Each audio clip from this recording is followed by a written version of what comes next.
Once again, welcome back to KCS Classes. KCS Classesന്റെ മറ്റൊരു വീഡിയോയിലേക്ക് എല്ലാവർക്കും സ്വാഗതം. This is Kiran CS. Kerala PSC junior accountant category number 363 364 2025 ഈ ഒരു പോസ്റ്റിന്റെ സ്മാർട്ട് സ്റ്റഡി വീഡിയോസ് നമ്മൾ കണ്ടിന്യൂ ചെയ്യാണ്. ഇൻകം ടാക്സിന്റെ ഇൻട്രൊഡക്ഷൻ പാർട്ടിനെ റിലേറ്റ് ചെയ്തിട്ടുള്ള MCQs ആണ് നമ്മളിപ്പോൾ ഡിസ്കസ് ചെയ്യുന്നത്. ഓൾറെഡി നമ്മൾ 100 day study plan video, module wise analysis, previous year question paper discussion ഇതൊക്കെ ചെയ്ത് കഴിഞ്ഞിട്ടുള്ളതാണ്. ഈ വീഡിയോസൊക്കെ നിങ്ങൾക്ക് വളരെ ഹെൽപ്ഫുൾ ആയിരിക്കും, കാണാത്തവരുണ്ടെങ്കിൽ കാണാം. ദെൻ വീഡിയോയിലോട്ട് പോണേക്കാൾ മുമ്പ് പറയാനുള്ളത്, നമ്മുടെ സ്ഥാപനം Kerala PSC commerce and management relate ചെയ്തിട്ടുള്ള എല്ലാ പോസ്റ്റുകൾക്കും ഓൺലൈനായിട്ട് കോച്ചിങ് പ്രൊവൈഡ് ചെയ്യുന്ന സ്ഥാപനമാണ്. നമ്മുടെ ആപ്പിലൂടെയാണ് ക്ലാസ്സസ് അവൈലബിൾ ആവുക.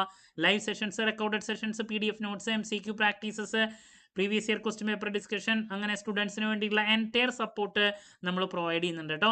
സോ നമ്മുടെ ക്ലാസ്സിൽ ജോയിൻ ചെയ്ത് പഠിച്ച് Kerala PSC commerce and management relate ചെയ്തിട്ടുള്ള പോസ്റ്റ് ക്രാക്ക് ചെയ്യാൻ താല്പര്യമുള്ള കുട്ടികൾ ഡിസ്ക്രിപ്ഷൻ ബോക്സിലുള്ള എൻ്റെ വാട്സപ്പ് നമ്പറിൽ കോൺടാക്ട് ചെയ്യാം, ക്ലാസ്സസ് ആക്സസ് ചെയ്യാം.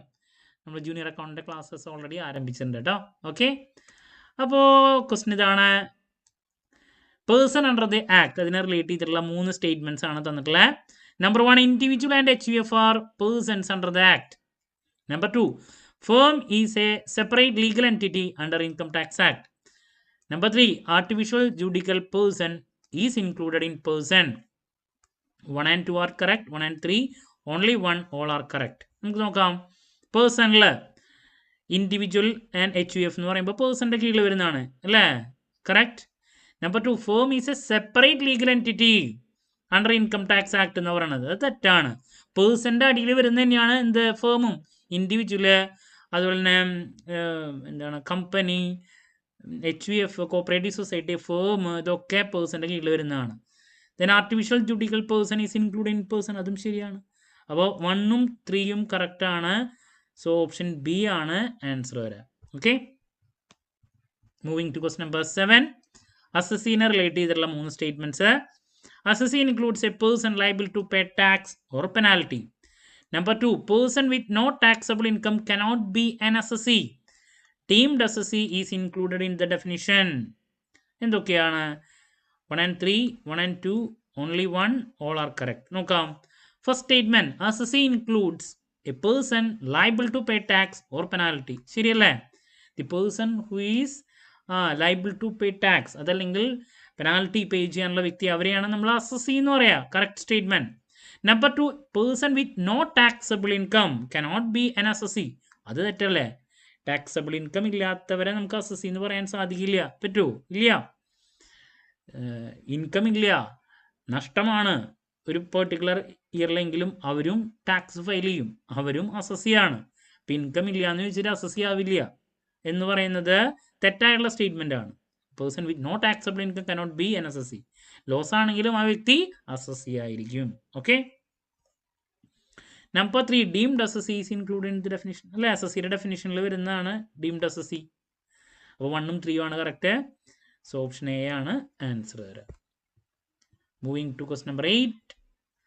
Legal representative of deceased is an assessee. Representative അസസിനെ റിലേറ്റ് ചെയ്തിട്ടുള്ള 3 statement. Legal representative of deceased is an assessee. Trustee is assessed in representative capacity. Then representative assessee pays tax only on his own income.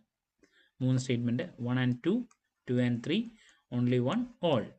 അപ്പോൾ നോക്കിയേ, legal representative of deceased is an assessee. കറക്റ്റാണ്. അസസിയുടെ മീനിങ്ങിൽ വരുന്നതാണ് legal representative. Diseased assessee എന്ന് പറയുന്നത്, legal representative എന്ന് പറയുമ്പോൾ എന്താ, ഡിസീസ്ഡിൻ്റെ പകരം ഉള്ള വ്യക്തിനെയാണ് പറയുക. റെപ്രസെൻറ്റേറ്റീവ് അസസിയാണ്. സോ കറക്റ്റ് സ്റ്റേറ്റ്മെൻ്റ് ആണ്. Then trustee is assessed and representative assessee. ട്രസ്റ്റിനും പറയും റെപ്രസെൻറ്റേറ്റീവ് അസസി ആണ്. കറക്റ്റ് അല്ലേ? ഓൺ ബിഹാഫ് ഓഫ് 1 പേഴ്സൺ, വേറൊരാൾ കാര്യങ്ങൾ ചെയ്യുമ്പോൾ അവരെയാണ് നമ്മൾ റെപ്രസെൻറ്റേറ്റീവ് എന്ന് പറയാം. So representative assessee pays tax only on his own income എന്ന് പറയുന്നത് തെറ്റല്ലേ? ആ വ്യക്തിയുടെ ഇൻകത്തിൻ്റെ മാത്രമല്ല, മറ്റു ഒരു വ്യക്തികളുടെ on behalf of other person representative assessee അവർക്ക് വേണ്ടിയിട്ട് ടാക്സ് പേ ചെയ്യും. അല്ലാണ്ട് സ്വന്തം കാര്യങ്ങൾ മാത്രം ചെയ്യുന്നവനല്ല റെപ്രസെൻറ്റേറ്റീവ്. അപ്പോൾ 3rd സ്റ്റേറ്റ്മെൻറ്റ് തെറ്റാണ്. 1ഉം 2 ആണ് കറക്റ്റ്. ഓപ്ഷൻ A ആണ് ആൻസർ വരെ. Question number 9. Income includes profit and gains. Income includes losses.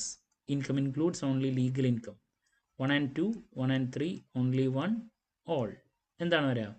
Income includes profit and gains. Correct. Profits and gains of business or profession, PGBP വളരെ important ആയിട്ടുള്ള ഒന്നാണ്.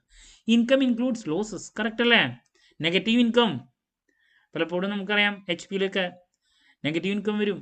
കറക്റ്റാണ്. Loss. Income includes only legal income എന്ന് പറയുന്നത് തെറ്റാണ്. ഇല്ലീഗലായിട്ടുള്ള ഇൻകവും നമ്മൾ include ചെയ്യും അല്ലേ? ഇല്ലീഗലായിട്ട് ഉള്ള കാര്യവും നമ്മൾ എടുക്കും, അതിനും ഹൈ ടാക്സ് വരും. അപ്പോൾ 1ഉം 2 ആണ് കറക്റ്റ്. ഓപ്ഷൻ എ ആണ് ആൻസർ. നമുക്ക് ഒരെണ്ണം കൂടി ഇന്ന് ഡിസ്കസ് ചെയ്യാം. Income received in kind is taxable. Number 2, income in kind is taxable only if convertible into money.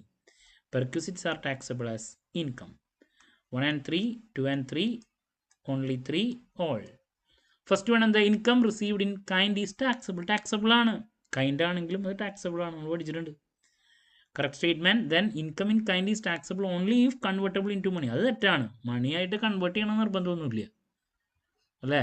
Kind ആണെങ്കിൽ അത് ടാക്സബിൾ ആണ്. Then perquisite are taxable as business income. Taxable അല്ലേ?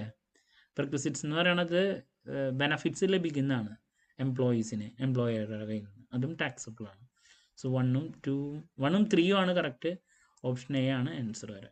ഓക്കെ, അപ്പോൾ നമ്മളൊരു 5 ചോദ്യങ്ങൾ കൂടി ഇൻകം ടാക്സിൻ്റെ ബേസിക്സിനെ റിലേറ്റ് ചെയ്തിട്ടുള്ളത് ഡിസ്കസ് ചെയ്തിട്ടുണ്ട്. സോ ബാലൻസ് ഒരു 5 ക്വസ്റ്റ്യൻസ് നാളെ ഡിസ്കസ് ചെയ്യാം. ക്ലാരിറ്റി കിട്ടിയെന്ന് പ്രതീക്ഷിക്കുന്നു. എല്ലാ ദിവസവും MCQs പ്രാക്ടീസ് ചെയ്യാൻ ശ്രമിക്കുക, നല്ല രീതിയിൽ പ്രിപ്പയർ ചെയ്യുക. എന്നാൽ മാത്രമേ നമുക്ക് മെയിൻ ലിസ്റ്റിലോട്ട് കയറാൻ സാധിക്കുള്ളൂ.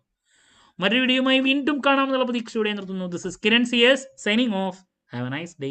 Thank you.